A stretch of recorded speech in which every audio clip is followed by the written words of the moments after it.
Hi, g'day folks, hope you're doing well. Today I want to show you this 28 centimeter Rondeau from the Demeyere Apollo range. And once again, I bought this just for the purpose of making a video. So if you want to pick it up, you can have it for 70 euros. Okay, so it's in, let's say, 95% new condition, so it's almost as good as new. The inside is basically some very light scratches that you can hardly see, and a bit of marking on the bottom, scratches on the bottom, but it's very shiny condition. And so overall it's very nice. Okay, and now before we get into the details, I just want to say that the first thing I like about this particular piece is the price. Okay, now at most retailers you can pick this up for, or at not most retailers, but at some retailers you can pick this up for as little as 120 euros, which is tremendous value for money considering the quality and the potential longevity that you're going to get out of this pan. Okay, so think about it like this. You know, a fancy non-stick pan like this can easily cost 150 200 euros. For example, the trash that company Green Pan makes. Sorry, I'm not afraid to say that because I really don't like that company. And that's going to last 1 or 2 years before the coating starts to peel off. So why not spend the same amount of money or less and get a pan that you could use for the rest of your life? So first, let's have a look at the build and the specifications. So once again, this is from the Apollo range, which is the middle of the tier range from a product line from Demeyere. So it's got that, it's a disc bottom piece, and it's got that thick 7-layer bottom on a stainless steel shell. So the weight of this piece, it's pretty weighty, considering that it's a 28 centimeter diameter. So the weight is 2.1 kilograms without the lid. And they come in 24 and 28 centimeter models. Okay, so this is the 28 centimeter model, and they also have a smaller 24 centimeter version. So the top diameter, take the lid off. So the top from edge to edge is about 29 centimeters, and the bottom diameter, so that's the part in contact with the hob, is about 26 centimeters. Okay. So let's go through one thing that I dislike about this pan, and that's the glass lid. So this is the only thing that I don't like about this piece, because I think, first of all, glass never looks as classy as stainless steel.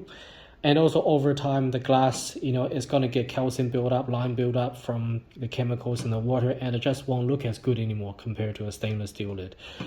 Now, if you want the stainless steel lid, some shops may be able to sell it to you, so they basically strip the lid out. But you may have to pay a little bit extra to get a 28 centimeter stainless steel lid from the Apollo range to go with this pan. But having said that, this is a pretty good high quality glass lid. It's got a very solid handle. I think this is hollow, but it's still feels steady and solid. And the glass is also fairly thick, I think. So the quality is high. I just don't like the fact that it's made out of glass. Now, some people have pointed out, a couple of people on my channel, viewers on my channel, have pointed out the concern with the disc not going all the way to the edge of the pan. And the concern is that the edge of the pan around this, above the disc bottom, will scorch. And now that is a valid concern, but first of all, it's not a problem if you got a gas or induction hob. Okay, so regardless of how small the pan is, it's not going to be a problem if you got a gas or induction. What you do have to be careful of is if you use a smaller pan, so a smaller saucepan from the Apollo series, and this applies to all the Apollo range, by the way, a smaller saucepan on a oversized gas hob, that's when you could get scorching. All right, so because the flame will wrap around the pan like this and potentially scorch the sides. But having said that, this particular piece, but the bottom diameter is so large that it's unlikely that you're gonna find a gas hob that's so big that it's going to scorch the sides of this particular pan. Okay, so what can you use this pan for? Well, This is just a really great multi-purpose pan. You can use for braising, searing stews, sauteing, stir fries, pasta. And me personally, I also use this. I have a Fissler, which is the same type of pan. I also use this type of pan as a general purpose roasting dish, right? If I want to roast vegetables or meat. So I just mentioned the Fissler. Might as well let's have a look at them together. So this is my personal Fissler pan. It's a very old piece. I bought it secondhand. It's obviously been used from the color of the steel on the outside. So these are basically the same type of pans, and the Fissler has, compared to the Apollo, has more thermal mass on the bottom.